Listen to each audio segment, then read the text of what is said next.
So guys, magluto ta og binignit. Alam na ang akong ingredients.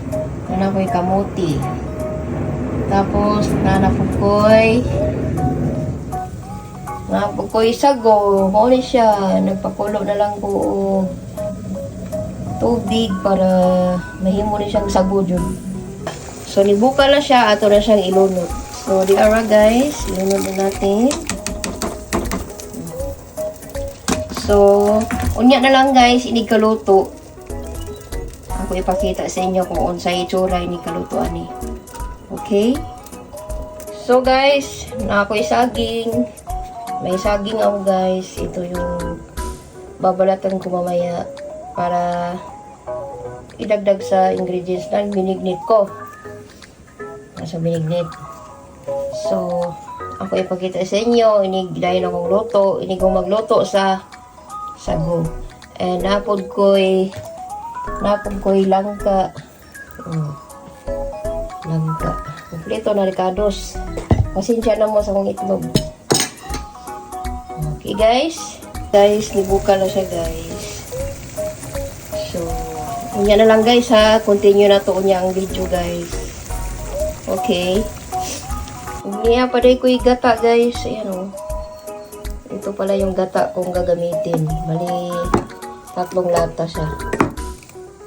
So, yan na lang guys. Ayan na yung sago guys. Oh. Malapit na siya. Konting ano na lang, konting kembot na lang. Maluluto na to guys. Okay. Naghimo pa kong sago.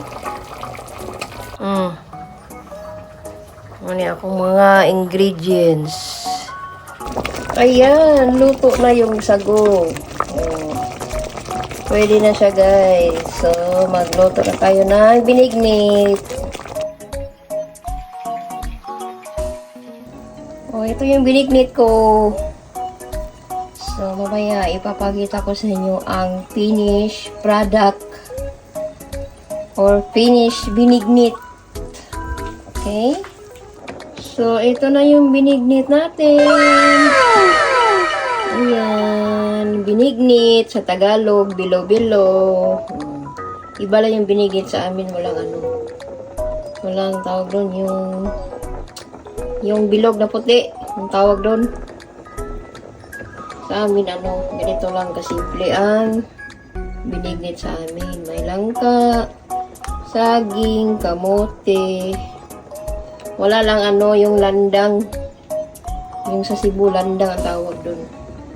Yung pampalapo talaga sa binignit namin. So, yun lang guys. At pwede na itong i-serve. Kain na po tayo.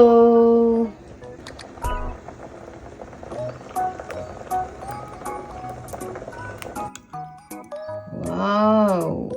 Sarap! Kain po tayo.